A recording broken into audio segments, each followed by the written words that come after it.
आप सभी का एक बार फिर से यूके देवभूमि सरकारी जॉब तैयारी चैनल पे स्वागत है। और मैं उम्मीद करता हूँ कि आपको इस चैनल के वीडियो पसंद आ रहे होंगे, और अगर आपको पसंद आ रहे हैं तो लाइक, शेयर और सब्सक्राइब ज़रूर करिए। इससे आपको हमारे वीडियो का नोटिफिकेशन मिलेगा और हमको सपोर्ट। तो स्टार्ट करते हैं आज का वीडियो। इस वीडियो में हम हिंदी सब्जेक्ट को स्टार्ट करने जा रहे हैं, और इस वीडियो में हम प्रीवियस ईयर के क्वेश्चन और जिन क्वेश्चनों को चैप्टरों से आने की संभावना बनती है, हम उन्हीं क्वेश्चनों को देखेंगे। आपको पता है कि ल्यूसेंट की हिंदी बुक एक बेस्ट बुक मानी जाती है, जिससे कि एग्ज़ामों में क्वेश्चन काफ़ी फंसते हैं। तो बात करते हैं आज के पहले क्वेश्चन की, और आज का जो हमारा चैप्टर है उसका नाम है मुख्य तथ्य। ल्यूसेंट की बुक का ये पहला चैप्टर है। पहला क्वेश्चन है, हिंदी किस भाषा परिवार की भाषा है? तो हिंदी जो है वो भारोपीय भाषा परिवार की भाषा है। तो ए ऑप्शन यहाँ पे हमारा ठीक होगा। सेकंड क्वेश्चन की बात करते हैं, भारत में सर्वाधिक बोले जाने वाली भाषा कौन सी है? तो वो है हमारी हिंदी। ए ऑप्शन यहाँ पे हमारा ठीक है। थर्ड क्वेश्चन की बात करते हैं, हिंदी भाषा का जन्म हुआ है? तो ये क्वेश्चन काफ़ी एग्जामों में देखने को मिलता है, अपभ्रंश से। हिंदी भाषा का जन्म किससे हुआ है? अपभ्रंश से। फोर्थ क्वेश्चन की बात करते हैं, निम्नलिखित में से कौन सी भाषा हिंदी के अंतर्गत नहीं आती है? तो कन्नौजी, बांग्लू, अवधी ये तीनों आती हैं। डी भाषा जो है हमारी तेलुगु, ये हमारी नहीं आती है, और ये क्वेश्चन भी एग्जामों में पूछा गया है। डी ऑप्शन यहाँ पे हमारा ठीक होगा। बात करते हैं फिफ्थ क्वेश्चन की, हिंदी की विशिष्ट बोली व्रज भाषा किस रूप में सबसे अधिक प्रसिद्ध है? तो यह है हमारी काव्य भाषा के रूप में, यानी कि डी ऑप्शन यहाँ पे हमारा ठीक होगा। क्या व्रज भाषा किस रूप में? काव्य भाषा, व्रज काव्य भाषा।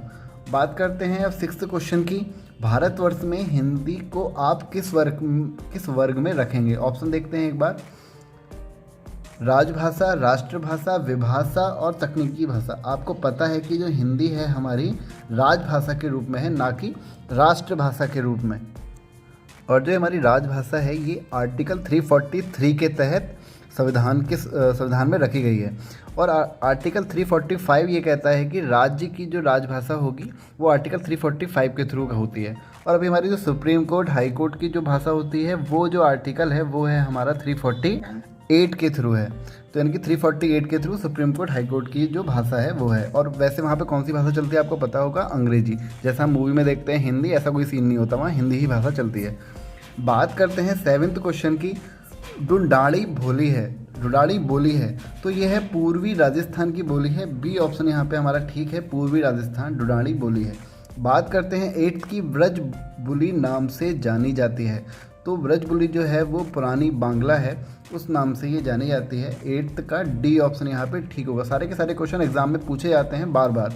बात करते हैं नाइन्थ की, निम्नलिखित में से कौन सी भाषा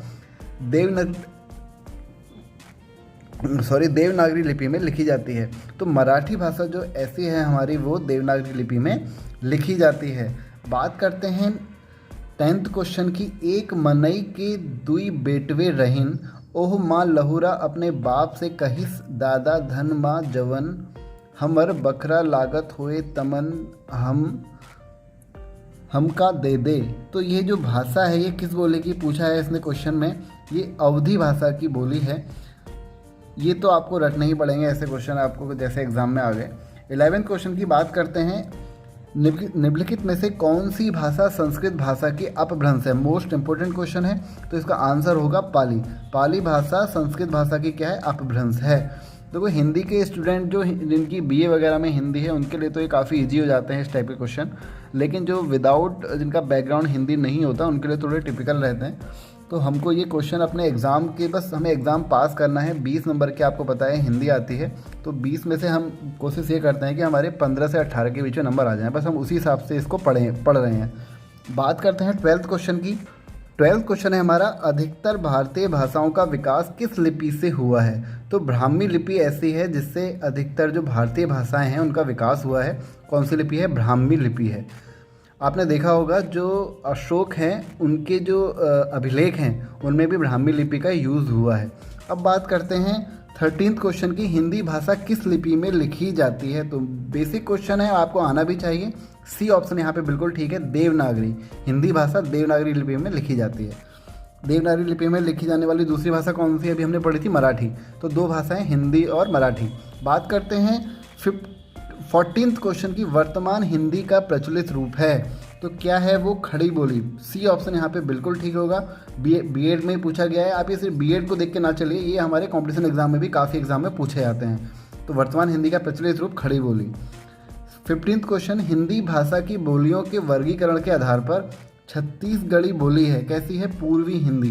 देखो आप इसको ऐसे भी अंदाज़ा लगा सकते हैं इस क्वेश्चन का, अगर आपने पहले भी नहीं पढ़ा है, कि छत्तीसगढ़ कहाँ पड़ता है? हमारे पूर्व में पड़ता है। तो ये कहाँ की भाषा हो सकती है इसमें से? पूर्वी हिंदी। पश्चिमी नहीं होगा, राजस्थानी तो होगा ही नहीं, पहाड़ी होगा नहीं, तो इसका क्या आंसर है? पूर्वी।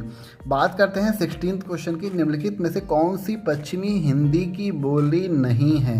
तो हिंदी की बोली कौन सी नहीं है? वो है बघेली।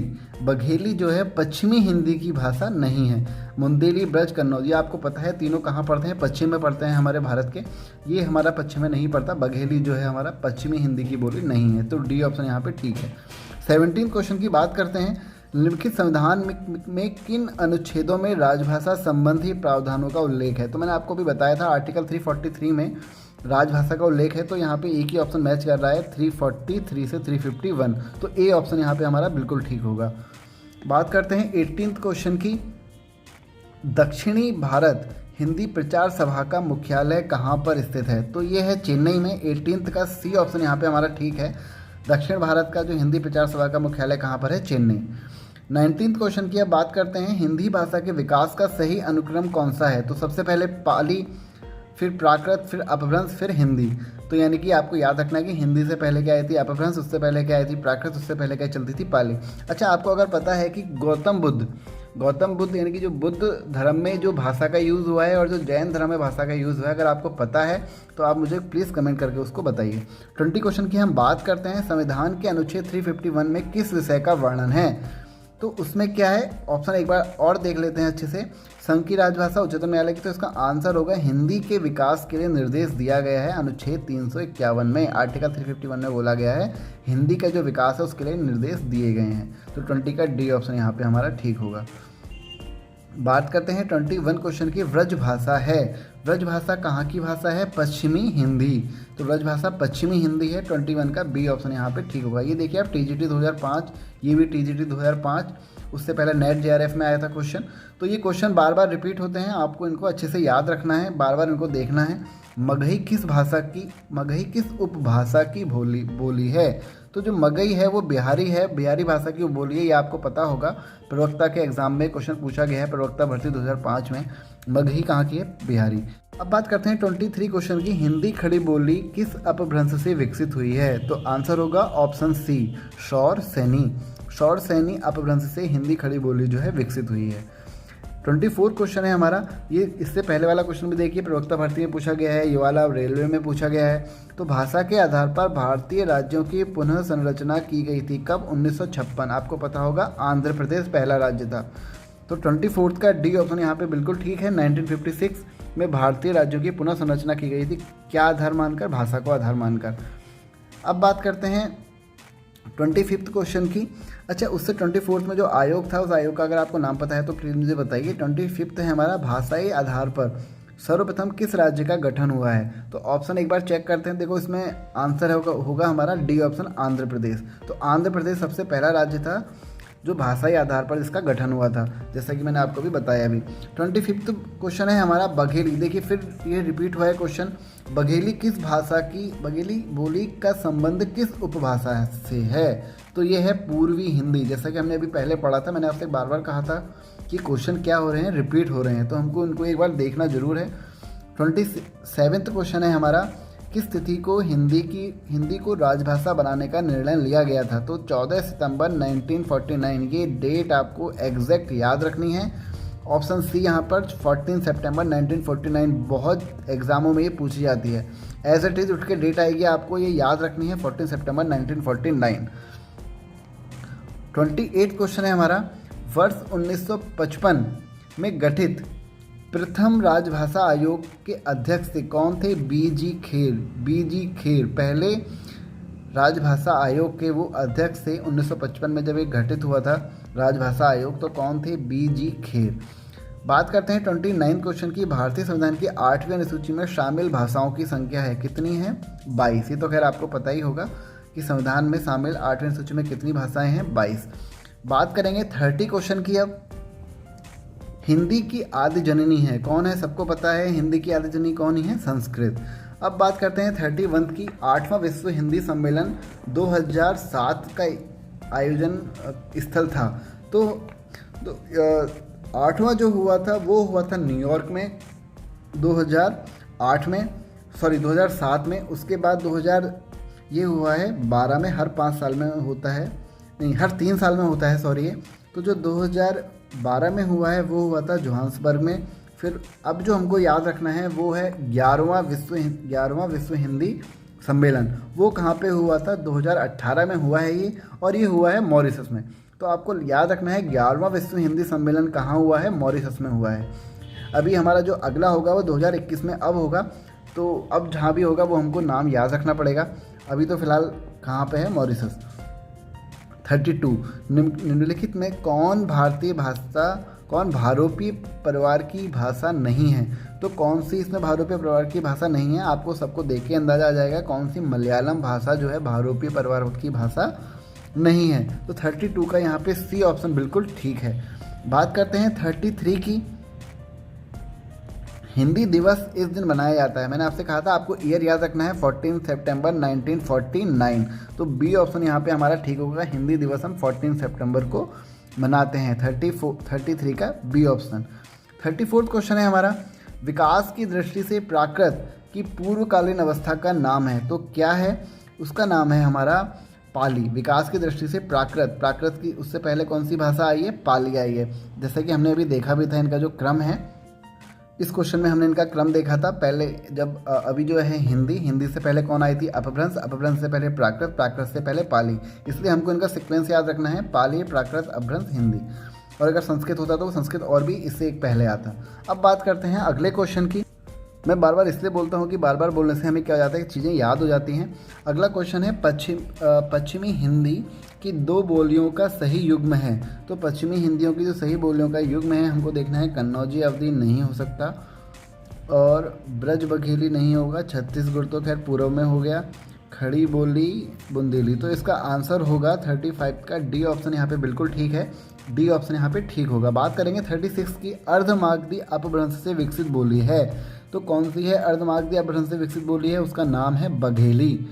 और बघेली जो भाषा है हमारी ये पश्चिमी हिंदी नहीं है। तो बघेली को हमें इससे याद रखना है कि पश्चिमी हिंदी की भाषा नहीं है।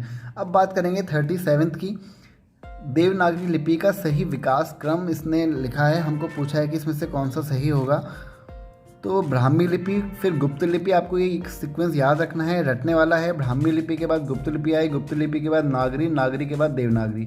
यानी कि ये तो याद हो सकता है कि पहले छोटा नाम उसके बाद फिर बड़ा नाम आएगा, यानी कि पहले नागरी आया, फिर नागरी में उसके बाद देव और जोड़ दिया। तो ऐसे तो ये तो याद आराम से रह जाएगा। और ये हो गया ब्रह्मगुप्त।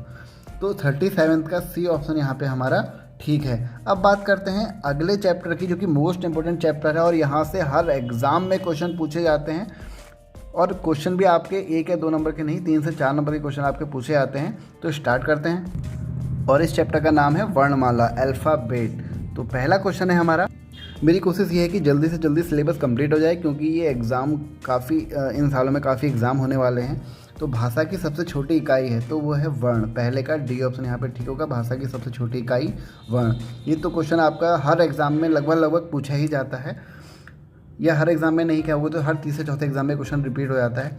वर्णमाला कहते हैं किसके? वर्णों के व्यवस्थित समूह को हम वर्णमाला कहते हैं। थर्ड क्वेश्चन है, निम्न में से कंठ ध्वनियाँ कौन सी हैं? तो कंठ ध्वनियाँ कौ से कंठ, कौ से क ख ग घ घ। तो ये कौ से कंठ, कौ से क ख ग घ घ आप ऐसे याद रख सकते हैं। कंठ ध्वनियाँ कौन सी हैं? क ख ग घ। तो फिलहाल इसमें ऑप्शन हमारा ए ठीक होगा। बात करते हैं फोर्थ क्वेश्चन की। स्थान के आधार पर बताइए मूर्धन्य व्यंजन कौन से हैं? तो मूर्धन्य जो हमारे व्यंजन हैं वो हैं डॉ अड़ो, डॉ अड़ो। जो डॉ ढो हैं ये डॉ ढो, ये हैं हमारे फोर्थ का सी ऑप्शन यहाँ पे हमारा ठीक होगा, फोर्थ का सी। वैसे मूर्धन्य व्यंजन होते कौन से हैं? जो हमारा मुंह होता है उसकी ऊपरी छत का अगला भाग, और इसके अंदर कौन से हमारे शब्द आते हैं, अक्षर आते हैं, वो हैं टॉ ठॉ डॉ ढो अणो। तो टॉ वाला जो वर्ग है वो इसके अंदर आता है ट ठ ड ढ अणो। अब बात करते हैं अगले क्वेश्चन की, निम्न में से अल्प प्राण कौन से हैं, अल्प प्राण वर्ग कौन से हैं। अल्प प्राण जो हमारे वर्ण हैं वो हैं क ग, यानी कि हमारा जो इसका जो आंसर होगा वो होगा 5th का बी ऑप्शन। अल्प प्राण होते कौन से हैं, जब हम उनको बोलें तो हमारी जो मुंह की हवा होती है वो कम निकले, या आप इसको ऐसे याद रख सकते हैं अगर आपको ये समझ में नहीं आया। जो भी हर वर्ग होता है उसका पहला, तीसरा और पांचवा जो व्यंजन होगा हमारा वो क्या होगा, अल्प प्राण। जैसे कि क ख ग घ, तो उसमें हमारा पहला वर्ण क्या हुआ, क ख ग घ में क ख हुआ ना, ख तो दूसरा हो गया, तो क ग और अणो पहला, तीसरा, पांचवा, ये क्या होंगे, हमारे अल्प प्राण होंगे। अब बात करते हैं, अच्छा महाप्राण क्या होता है, हर वर्ग का दूसरा और चौथा। तो आपको सिर्फ पहला याद रखना है, बाकी क्या होंगे, महाप्राण होंगे। अब बात करेंगे 6th क्वेश्चन की, निम्न में से नासिक के व्यंजन कौन से हैं। तो नासिक के व्यंजन कौन सा है, हमारा अणो। तो 6th का बी ऑप्शन यहाँ पे हमारा ठीक हो गया। नासिक का मतलब क्या हुआ, जिसको हम नाक से बोलते हैं। नासिक के अंदर और क्या आते हैं, ये सारे जो हमारे व्यंजन हैं अ न मो, ये सारे के सारे किसके अंदर आते हैं, नासिक के आते हैं। न मो भी आपको याद रखना है, ये भी हमारे नासिक के अंदर आते हैं। और एक क्वेश्चन इससे हमारा ये आता है कंठ और तालु वाला। जो कंठ और तालु वाला, ये क्वेश्चन बहुत एग्जाम में देखने को मिला है। ए और ये हमारे कौन से होते हैं, कंठ और तालु वाले होते हैं। अब बात करेंगे अगले क्वेश्चन की। अगला क्वेश्चन हमारा वही है जो मैंने आपको भी बताया, ए वर्ण क्या कहलाते हैं। तो ये कहलाते हैं कंठ तालव्य। रेलवे में पूछा गया है और भी बहुत एग्जामों में देखने को मिला है क्वेश्चन। 7th का डी ऑप्शन यहाँ पे हमारा ठीक होगा। हिंदी वर्ण वाला में अयोगवाह वर्ण कौन से हैं। तो अयोगवाह वर्ण कौन से हैं, डी ऑप्शन अंग आहा। तो डी ऑप्शन यहाँ पे हमारा ठीक होगा। अयोगवाह व्यंजन में आपको बिंदियाँ देखने को मिलती हैं, जैसे अंग में इससे ऊपर बिंदी होती है और आहा में 2 बिंदियाँ पीछे होती हैं। तो ये आपको कौन से वर्ण होते हैं, अयोगवाह। बात करते हैं अब 9th की, निम्न में से बताइए किस शब्द में द्वितत्व व्यंजन है। तो द्वितत्व जो व्यंजन है वो है दिल्ली में। 9th का सी ऑप्शन यहाँ पे ठीक होगा। बात करते हैं 10th क्वेश्चन की, स ह कौन से व्यंजन कहलाते हैं। तो ये कहलाते हैं संघर्षी व्यंजन, जिनको बोलने में हमको क्या होता है, जब हम इन वर्णों को बोलते हैं तो हमारे मुंह में किसी विशेष स्थान पर क्या होता है, कुछ घर्षण सा हमें प्रतीत होता है। तो ये क्या कहलाते हैं, हमारे संघर्षी। इसको हम ऊष्म व्यंजन भी बोलते हैं। जैसे कि हमारी अभी आपने पढ़े स और ह भी इसी में आता है। बात करते हैं 11th क्वेश्चन की, निम्नांकित में से बताइए कि नवीन विकसित ध्वनियाँ कौन सी हैं। तो वो है ख और ग। 11th का ए ऑप्शन यहाँ पे ठीक होगा, नवीन विकसित ध्वनियाँ ख और ग। 12th क्वेश्चन की बात करते हैं, निम्न में से कौन सा घोष वर्ण है। तो जो घोष वर्ण है हमारा वो है मौ। 12th का बी ऑप्शन यहाँ पे हमारा ठीक होगा। अब बात करते हैं 13th क्वेश्चन की, निम्न में से अमानक वर्ण है। तो अमानक वर्ण कौन सा है, भ। अमानक वर्ण कौन सा है, ऑप्शन देखते हैं एक बार, भ। तो 30 का सी ऑप्शन यहाँ पे हमारा ठीक होगा। आप जो भी इसको प्रोनाउंस करते होंगे, 30 का सी ऑप्शन यहाँ पे हमारा ठीक है। अच्छा, घोष क्या होता है हमारा, जो घोष व्यंजन होते हैं, हर वर्ग का तीसरा, चौथा और पांचवा व्यंजन घोष होगा। हर वर्ग का तीसरा, चौथा और पांचवा व्यंजन क्या होगा, घोष होगा। उससे पहले मैंने आपको अल्प प्राण बताया था, उसमें पहला, तीसरा और पांचवा था। तो जो पहला, तीसरा और पांचवा वो अल्प प्राण है, और अघोष हैं हमारे, घोष हैं हमारे, वो है तीसरा, चौथा, पांचवा, यानी कि सीक्वेंस है तीसरा, चौथा, पांचवा, बीच में कोई गैप नहीं है। तीसरा, चौथा, पांचवा जो होगा वो होगा हमारा घोष, और पहला और दूसरा वाला क्या होगा, हमारा अघोष। तो आपको एक याद रखना है, आप घोष को याद रख सकते हैं। जैसे घोष को हमारा 3, 4, 5 घोष व्यंजन होंगे हमारे हर वर्ग के। जैसे हमारा क ख ग घ अणों में ग घ अणों क्या होंगे, हमारे घोष व्यंजन होंगे। और अल्प प्राण पहला, तीसरा, पांचवा, वो मैं आपको पहले ही एक्सप्लेन कर चुका हूँ। अब बात करते हैं अगले क्वेश्चन की, 14th क्वेश्चन की, क ग ज फ ध्वनियाँ किसकी हैं। तो ये किसकी ध्वनियाँ हैं, हमारी अरबी भाषा की ध्वनियाँ, अरबी भाषा की ध्वनियाँ हैं। 14th का बी ऑप्शन यहाँ पे हमारा बिल्कुल ठीक होगा। बात करते हैं 15th क्वेश्चन की, हिंदी में मूलतः वर्णों की संख्या कितनी है। तो कितनी है, 52। तो इसका आंसर होगा ऑप्शन सी। बैंक परीक्षा 2002 में क्वेश्चन पूछा भी गया है, मूलतः वर्णों की संख्या कितनी है, 52। छ ध्वनि किसके अंतर्गत आती है। तो संयुक्त वर्ण के अंदर छ ध्वनि हमारी आती है। अब बात करते हैं हम अगले क्वेश्चन की। हिंदी शब्दकोश में छ का क्रम किस वर्ण के बाद आता है? तो क, क्योंकि जो हमारा छ बनता है मिलके वो क और किससे मिलके बनता है? हमारा क और श, जो षटकोण वाला श होता है उससे मिलके हमारा बनता है छ। तो ये क से क्या आता है? क के बाद इसका आता है, क्योंकि ऐसा जो हमारी डिक्शनरी होती है उसमें छ, त्र और ज्ञ इसका कोई भी पृथक संग्रह हमको नहीं मिलता, यानी कि शब्दकोश में अलग से, यानी कि डिक्शनरी में अलग से इनका कोई भी हमको पेज नहीं मिलेगा जहाँ पे हमको सिर्फ यही 3 वर्ड देखने को मिले। तो ये जिनसे मिलके बनते हैं उनके बाद सबसे पहले उनका नाम आएगा। जैसे छ की बात करेंगे तो पहले क वर्ड आएंगे, उसके बाद में हमारा छ वाला आएगा। अब बात करते हैं 18th क्वेश्चन की। य वर्ण किन वर्णों के सहयोग से बना है? जैसे कि मैंने आपको बताया ये भी कैसा है? हमारा संयुक्त व्यंजन है, संयुक्त वर्ण है हमारा। तो ये ऑप्शन देखते हैं एक बार।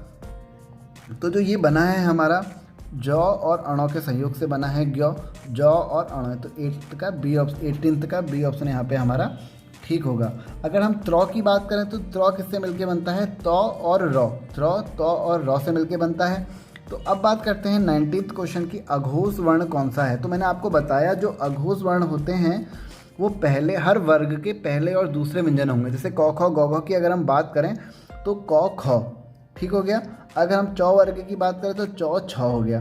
तो ऐसे ही आगे के भी वो क्या होंगे? घोष वर्ण होंगे।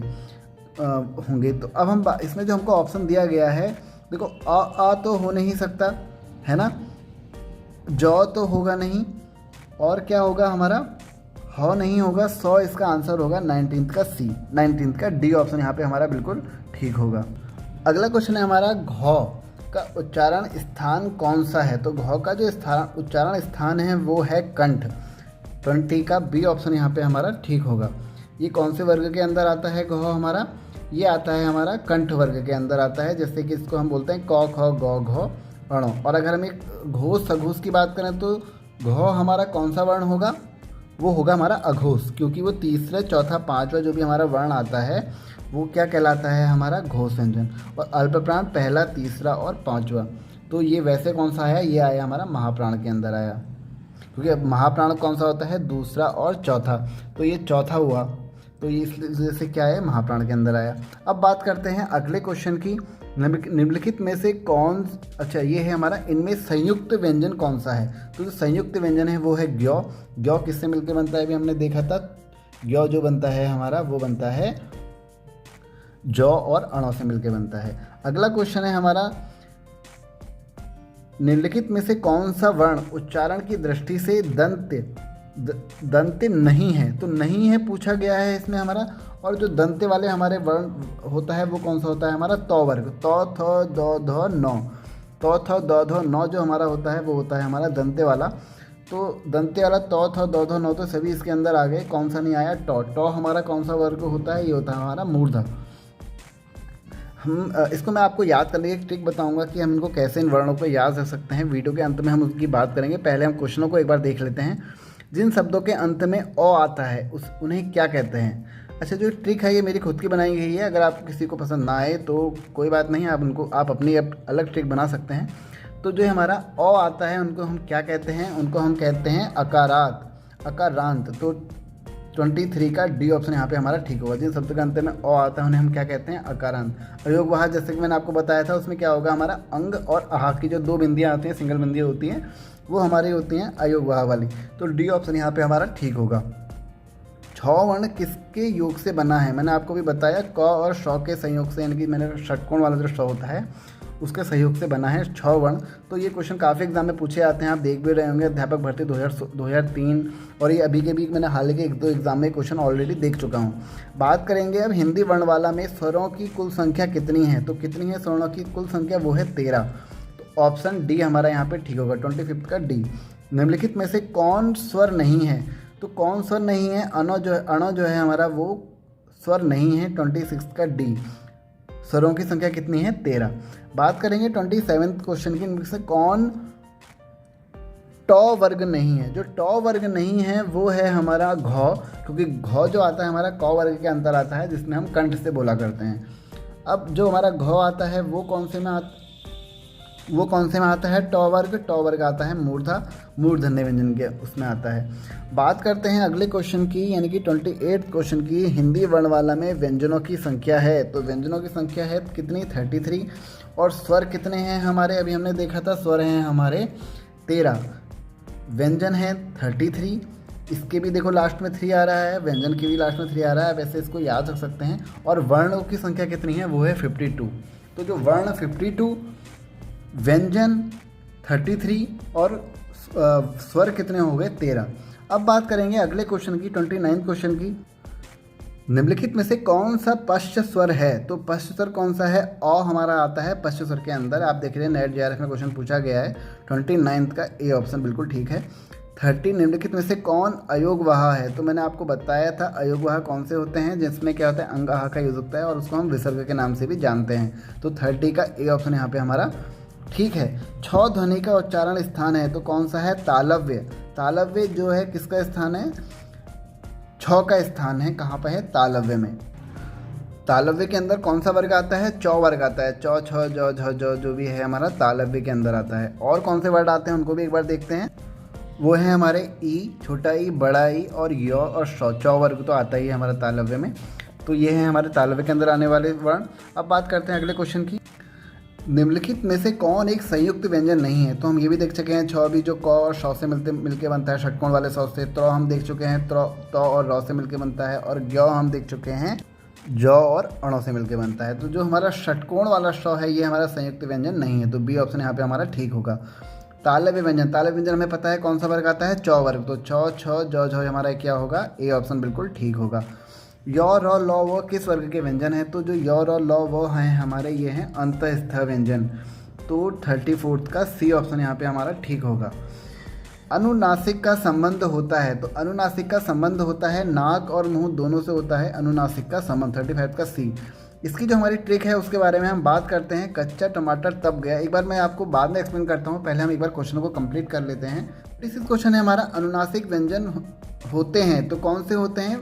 डी ऑप्शन वर्ग के पंचमाक्षर।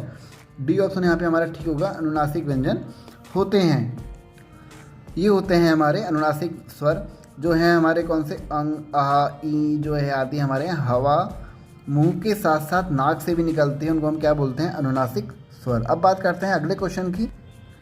हिंदी वर्णमाला में स्वरों की संख्या है कितनी है? 11 है। सी ऑप्शन यहाँ पे हमारा ठीक है। कंठ्योष्टव ध्वनि का उदाहरण है, क्या है? ए ऑप्शन हमारा यहाँ पे ठीक होगा। और अब बात करते हैं 39 क्वेश्चन की। भाषा निर्माण की इकाइयों का सही अनुक्रम है, तो ध्वनि, फिर शब्द, फिर पद, फिर वाक्य। तो 36 का सी ऑप्शन, डी ऑप्शन यहाँ पे हमारा ठीक होगा। सबसे बाद में आएगा वाक्य, उससे पहले क्या बनता है? कोई भी पद बनते हैं। तो और पद किससे मिलके बनते हैं? शब्द से। और शब्द किससे मिलके बनती हैं? ध्वनि से। तो 39 का डी। 40 क्वेश्चन की बात करते हैं। निम्नांकित में से उच्चारण के स्थान पर, उच्चारण स्थान के आधार पर कंठ से लेकर मुख विवर से उच्चरित व्यंजन ध्वनियों का सही अनुक्रम है, तो कौन सा है? कंठव्य, तालव्य, वत्सव्य, दंत्य और ओष्ठव्य। तो आप इसको याद रख सकते हैं, ए ऑप्शन यहाँ पे हमारा ठीक होगा। अब बात करेंगे 41 की। प्रश्न के आधार पर लौ किस प्रकार की ध्वनि है? तो किस प्रकार की ध्वनि है? पार्श्विक प्रकार की ध्वनि है। अगर आपको समझ में कुछ नहीं आता तो आपको ये चीज़ें रटनी हैं। 41 का ए ऑप्शन यहाँ पे हमारा ठीक है। और जो हमारा पार्श्विक है वो निकल के कहाँ से आता है? ये निकल के आता है हमारा अंतस्थ व्यंजन से निकल के आता है। जो हमारा य वो हैं वो क्या है? हमारे अर्धस्वर। रॉ क्या है हमारा? लुंठित। ये क्वेश्चन नहीं पूछा जा सकता है, जैसे पार्श्विक के बारे में पूछा गया है तो लुंठित स्वर। रॉ क्या है हमारा? लुंठित।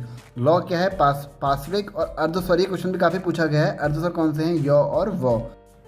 तो जो हमारी ट्रिक है उनको याद करने की सीक्वेंस वाइज वो है कच्चा टमाटर तब गया, क से कंठ वाला, चौ से चौ वर्ग, टमाटर, टौ से टमाटर, टौ से टौ वर्ग यानी कि मूर्धा वाला, फिर आएगा तौ, दांत। आप इसको ऐसे भी आ सकते हैं, दांत में क्या आता है? लास्ट में तौ आ रहा है तो ये तौ वर्ग का हो गया। ओष्ठ यानी कि पौ वर्ग। तो ऐसे आप इसको याद रख सकते हैं सीक्वेंस वाइज कि पहले हमारा क वर्ग आता है, फिर हमारा चौ वर्ग आता है, फिर टौ वर्ग आता है, फिर तौ वर्ग आता है, फिर पौ वर्ग आता है। अगर आपको ये याद हो गए, ये तो आपको याद ही होंगे, मैं उम्मीद करता हूँ। क ख ग घ ऐसे ये तो आपको खैर ऐसे याद ही होंगे। तो हमने अगर इसमें एक बार देखे थे अघोष सघोष की अगर हम बात करें तो अघोष क्या होते हैं हमारे? पहला और दूसरा, पहला और दूसरा कौन से? अघोष। पहला और दूसरा कौन से हो गए? अघोष हो गए। और घोष कौन से हो गए? फिर बचे हुए तीसरे, चौथे, पाँचवें। और हमारा अल्प प्राण कौन सा होता है? अगर इसमें हम बात करें तो अल्प प्राण कौन सा हो जाएगा हमारा? पहला, तीसरा और पाँचवा। पहला, तीसरा और पाँचवा, ये क्या हो जाएंगे? हमारे अल्प प्राण हो जाएंगे। और इसी तरह दूसरा और चौथा क्या हो जाएंगे? उसके बाद महाप्राण हो जाएंगे। तो ऐसे हम इनको याद रख सकते हैं। कंठ वाला जो है हमारा, कंठ को हम ऐसे याद रख सकते हैं कि सबसे पहले हमारा देखो आपको गला आएगा, गले के बाद क्या आता है हमारा? तालु आता है। तालु में भी हमारे कौन सा भाग आएगा? पीछे वाला आएगा। तो इसलिए हम उसको याद रख सकते हैं ऐसे कि कंठ के बाद तालु आया, फिर तालु के बाद क्या आएगा हमारा? उसका कौन सा वाला भाग आएगा? मुंह की ऊपरी छत, मुंह का कौन सा आएगा? ऊपरी छत का आगे वाला भाग आएगा। पहले पीछे वाला आ गया, अब आगे वाला आएगा। इसी तरह फिर क्या आएंगे? हमारे दांत आएंगे। दांत के बाद क्या आता है? हमारे होठ आते हैं। ऐसे हम इनको याद रख सकते हैं। तो इस वीडियो में बस इतना ही। वीडियो को अगर आपको पसंद आए तो वीडियो को लाइक ज़रूर करिए, जिससे वीडियो को एक अलग रैंक मिलती है और वीडियो अधिकतर लोगों के पास पहुंचता है। और चैनल को सब्सक्राइब जरूर करना ना भूलें अगर आप चैनल पर नए हैं। तो बस थैंक यू आज के लिए।